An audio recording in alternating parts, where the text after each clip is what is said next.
And we are live.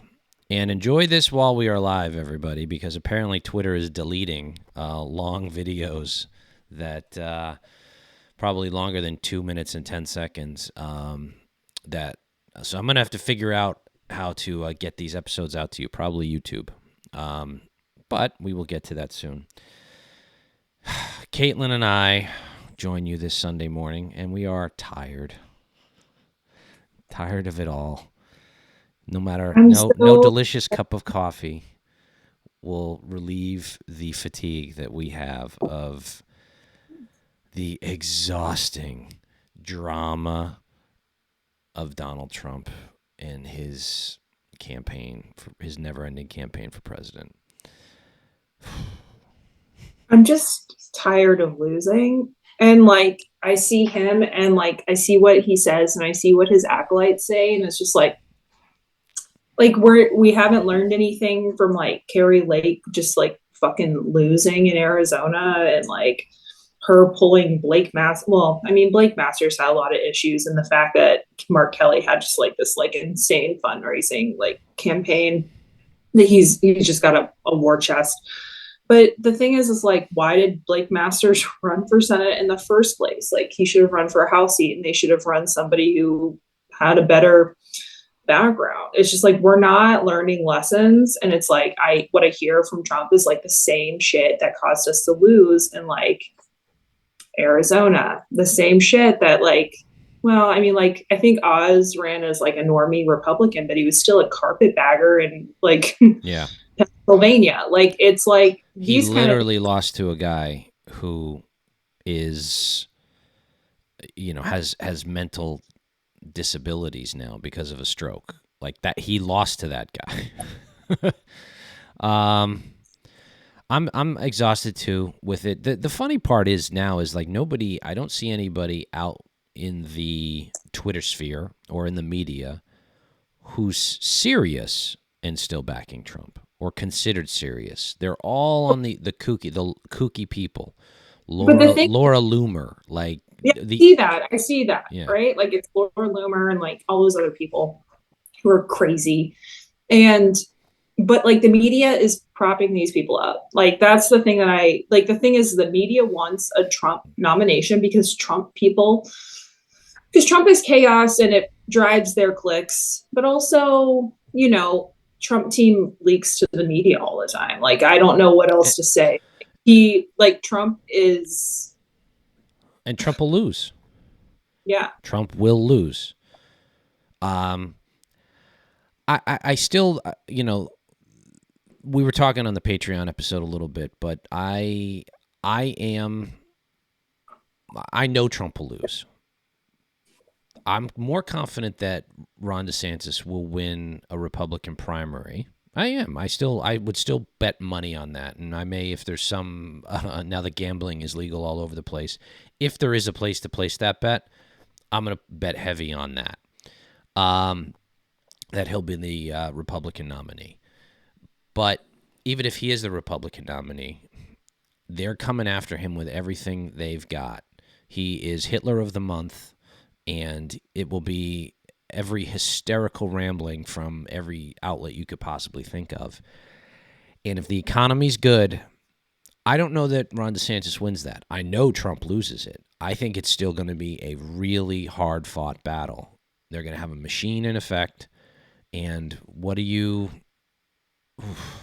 I have zero confidence that Trump can pull that off. None. He will lose again. Trump lost Arizona and he lost Georgia, at baseline, he lost. So the thing is in 2016, he was able to pull off an election where he ran against Hillary Clinton, whose unfavorables were really high. And then he won Pennsylvania because he really campaigned hard there. And I do have to say, he spoke to the people in Pennsylvania in 2016. Mm-hmm. He did the same in Michigan. He did the same in Wisconsin. But Trump's unfavorables in those two in 2016 in those states were not crazy like Hillary Clinton's. Trump now is a known figure. Okay. That's the ultimate problem here. He is a known figure. And so, his unfavorables are high. They match Biden's. I mean, Biden does have high unfaves, but like the thing is Dems are so polarized that they will vote blue no matter who, and that's fine. I'm not a Dem. Like that's the thing. Like you're gonna have to tell me why I should vote for Donald Trump, and it's gonna have to be better than Joe Biden sucks. Like because I think that Trump sucks, and so I like he causes us to lose elections. So what? Why are we? Like it's tiresome at some point to keep constantly having this discussion. Well, unfortunately, it's the only discussion to be had until people start voting. I mean, this is the case that anybody who's running against Trump needs to make. And I know, the people who are thinking about taking a stab at it, like Chris Sununu, or you have Nikki Haley, who's kind of, she's maybe had some disagreements with DeSantis, but hasn't gone after him. To be quite honest, Nikki Haley and what she's currently doing is going to make me really hate her. What is she doing? I'm not paying that much attention. Hitting Ron DeSantis instead of Trump, and it's like you're a pussy. Yeah. Like I don't respect people who like the elephant in the room is Donald Trump, and you're not hitting him because you are running for VP, and like we need to be honest about that. Ooh, okay. So the plays for VP, no matter who, and she doesn't mention Trump because you shouldn't want to be his VP anyway. His VP candidate is he's gonna lose. I mean, look. Here's the thing: with this crazy world we're living in, anything can happen. I think Biden is going to be the nominee, barring him dying, right? And he's old, and he's frail, and he's that potentially could happen rather easily, and then everything's in disarray, and then some communist like AOC gets the nomination. Do I vote for Donald? And does somehow Trump eke by Ron DeSantis? Like, anything can happen. I think it's going to be if Biden needs to be replaced, I think it's going to be Gavin Newsom. But can they just miracle that into existence? I mean, they did it in,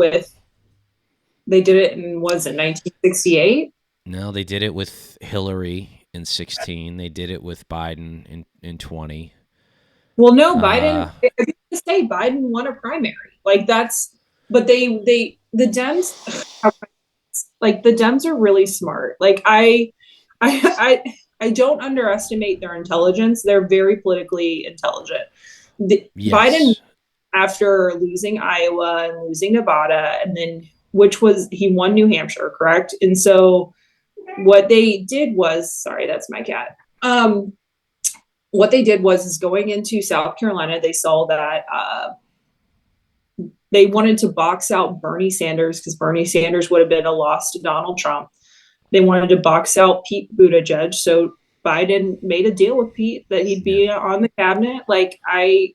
So they started. They're very good at that. You're right. They are. They're very good at elections. When they see somebody is going to win an election, they promote that. And so that Biden is the only Dem candidate in 2020 that was polling higher than Donald Trump, and he won the election. Like but this polling came before COVID. Like I don't understand the concept that like COVID was really what brought Donald Trump in.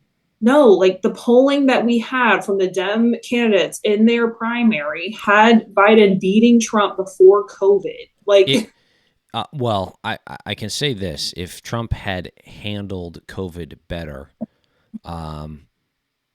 and made it less about himself, I think he would have fared better in 2020. But you're right. Yeah, the numbers bared that out. I remember having a conversation with, I'd say a prominent Democrat locally here. And I remember I was like, this is 2015. I'm like, I'm sorry, it was 2019. I said, the only person that can beat him that on your side is Biden. That's it. There's nobody. Warren won't do it. Her time was past. Who else ran? Who else was on? Who came in? Well, she also like came in was like laughably a parody after the DNA shit. Yeah. Like, Well, but I mean, you get my point. But like, he was the only guy that can do it, and I'll say this is one thing where we Republicans are stupid in this respect. We have lofty magazines like NRO talking about ideas and philosophies and issues and all kinds of stuff that matters. It's important, and think tanks like AEI and all the well-read constitutional scholars like Ben. Oh God, why can't I think of his name? Senator. what? Who's the senator from the Ben Ben, senator from where? What state? Midwest West Ben Sass? Ben Sass. Nebraska. Now Yeah, he's the Nebraska. of But like who Florida. Tom Cotton, Ted Cruz, Harvard Law, all these people, lofty, well-read people. But what the Dems get that we don't is that it's about elections. Unfortunately, it's not about I mean, ideas. We'd like it to be about ideas. We'd like it to be. We would want to say, okay, this is what we're going to do as a country. We're going to have a debate, and after that debate, right after that debate, everybody votes on who won the debate, and that's who gets to win the election. And it's like, no, it's not. It's not about that. It actually isn't about that. It is about the numbers. It is about driving people through hell or high water from your side to the polls and winning. And we don't get that. We think it's, ideas, sure, they influence it. But if you make people scared enough like the Dems do, they'll drive out their numbers. That's it. well, And right. So, like, the thing is like, so the Dems really know now that the country is really polarized, right? And they've been knowing this for a long time, right? And they or at least getting there, right? So they know what their numbers are in a specific area, and they know that the amount of people that they need to get out to vote, and they also know that Dems are very organized, and even on the local levels, they're very organized, and they can get people to come to the polls because Dems vote with high energy, and they really believe in their activism and all this other stuff. Like they're very motivated to vote. Republicans, on the other hand, don't think about politics in the same way, except I think the Trump people do think about politics in the same way as Dems. I don't think you and I, as like normie Republicans, think of politics as life and death. no, And so while we are very highly motivated to vote based on the ideas, not everybody is. right. And so Republicans have a problem getting to their voters, getting them to vote, and then getting indies on their side to win elections. Like they have a very huge problem with this. Yeah. They don't like we're just now learning how to ballot harvest in California. Yeah. Like it's but here's the thing about that. I mean, you're right. You're 100% right. But do they even need to change what they're doing because they're winning? It's like, so I look at that and I go, and what you just they don't win. But the thing is they're winning. We're not winning. We can't complain about the laws when they're winning elections and making the law. And we're not changing to beat them. Like that's the other point that like in Arizona that there's such a big disconnect, right? Like their primary voters are so far to the right that they're not understanding that they're not going to win elections because Katie Hobbs is a far left Democrat. But what she did when Carrie Lake was out there spewing her nonsense was kept her mouth shut. Mm-hmm.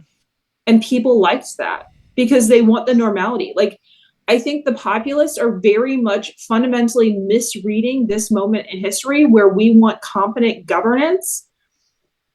And that competent governance is not Donald Trump. Donald Trump is a bull in a china shop, and no one really wants that. Yeah. I'm even guilty of it too. I think, as long as we have a good conversation with the left, we'll win every time, and we will win every time. But that's not how the game is played. I'm guilty of this. I think it's about the ideas and convincing people that, Big C conservatism is a better governing philosophy than small L liberalism or capital L liberalism or progressivism. And it is, that's all true, but that doesn't matter.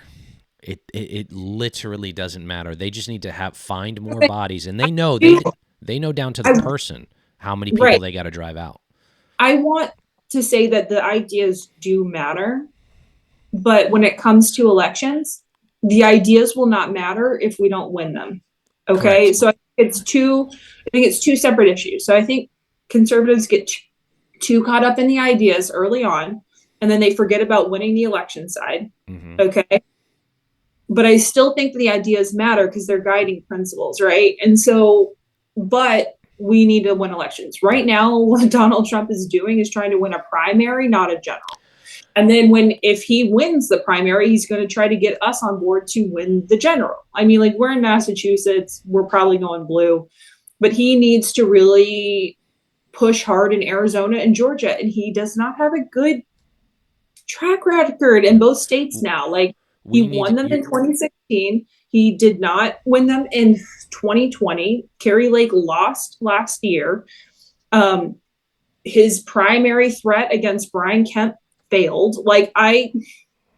So when Trumpers are like, "Oh, we'll win the GE with him," Reagan 1984, it's like, are you that delusional? Like, I this is yes, where I'm getting, yes, they like, are that delusional. I'm They, not going to follow you down this path to hell. Like, I'm not going to. I think. Well, I'm not either. Good point, because what it really comes down to is we have to do both. You're right. The ideas do matter. We have to do the ideas because the progressives are about emotion. They're not about actual ideas that work and function. It's about emotion and tapping into that to drive out, to take power and implement their ideology. But that is an emotionally based substitute for religion that they're pushing forward. We have to do an intellectual based ideas matter campaign, but also the logistics part of it. And they're really good at the logistics, and we suck at the logistics, and we've got to do both. They only have to do one. We have to do both. But we're really lacking in the ground game. So I hope Ronna McDaniel is taking note here. I know that Amy Carnevale, who is our Mass GOP chair now, is is adept at knowing what we need to do. I hope she can get it done. She'll certainly do more to get it done than Jim did. But it's going to be tough because we got to tackle both sides of the coin. So yeah, Kaitlin and I are tired. Trump fatigue is real. I think you're all feeling it out there. And like, was it Dave? Raboy? Raboy? I forget how to pronounce it. Yeah. David Reboy. Yeah. I'd probably butcher his last name. Love you, Dave. Yeah. Same here. Sorry, buddy. But he has spent like way too much time in the past 2 weeks, going at it with these Trump supporters or just maybe going after them, which is the better thing, not trying to convince them, but it's because there's no convincing them. There is no convincing them. The online types are paid or so far down the rabbit hole, you can't convince them. We have to do it in the real world. And I think DeSantis will do that. He's good at that. Did you watch the Piers Morgan interview? No, I haven't yet, but I will probably tonight. Okay, you know what? Give me 2 seconds here. I want to try to find this because this was good. Oh geez, DeSantis on Fox News. Well, it was Sky News, I think. Oh,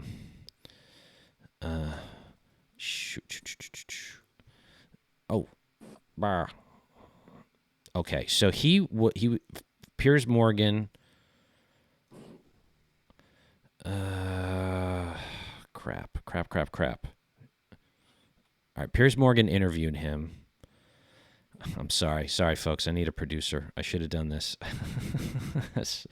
I want to point this out because this was a subtle thing. Oh, here it is. Okay. So I got it. All right. See, this is how good I am. I found it in about 20 seconds. All right. Are you? Let me just do audio share for the Zoom so Kaitlin can hear this. And we'll play this for the audience at home. Share. Switch to this. Okay. Let me know if you can't hear it because I'm going to start playing it in 3, 2, 1. No ads. No ads. Oh, come on, load. Which one Oh, is? ads. Okay, Damn KG. it. Sorry. All right. Hopefully it'll end in a second. But anyway, DeSantis sat down for an interview with Piers Morgan. This is a clip about his weight loss. I just wanted to check your fingers for a moment, because I've noticed a very slimmed down Ron DeSantis. You've lost a lot of weight recently. Well, we're at the end of the day, it's like New Year's resolution. Just get back in the swing of things. I had the same thing. I'm a athlete and a military veteran, and so as governor, you can get caught up in a lot of other stuff. How much have you lost? I don't know. I'm an athlete and I'm a military veteran. He squeezed that in there. I noticed when he said that, and I'm like, he's gonna play. He's an athlete. You know who's not an athlete? Who? Donald Trump? Donald Trump. Donald Trump's not an athlete. And that was, it's going to be subtle. I caught that this week, and I'm like, oh, okay, I'm an athlete. I'm a military veteran. I want to stay in shape. Well, one, kudos to you, Governor, because, yeah, you are looking better. You were looking a little porky last year. I'm with you. I've cut out sweets for Lent. It's not easy. Sugar is dog shit for you. And, yeah, I'm a, reasonably good athlete. And you want to keep in shape. You want to do that. But that was a dig. I don't know if people caught it as much, but that was a dig because the president, former President Trump, is out of shape. Also, Biden is weak and feeble and frail. These are all subtle clues to what he's going to be moving towards when he declares. That's smart because you don't even pick that up on it. Oh, I'm an athlete. I'm a military veteran. I want to take care of myself. I want to be in good shape. And you're like, okay. And that just, you might go in one ear and out the other. But that builds over time. Little things like that. Very smart clip. So I wanted to play that. Sorry it took me so long to get to it. I just remembered it. But things like that will get me re-energized because he's smart enough. He knows how to handle this stuff. He knows how to handle the left. Donald Trump doesn't.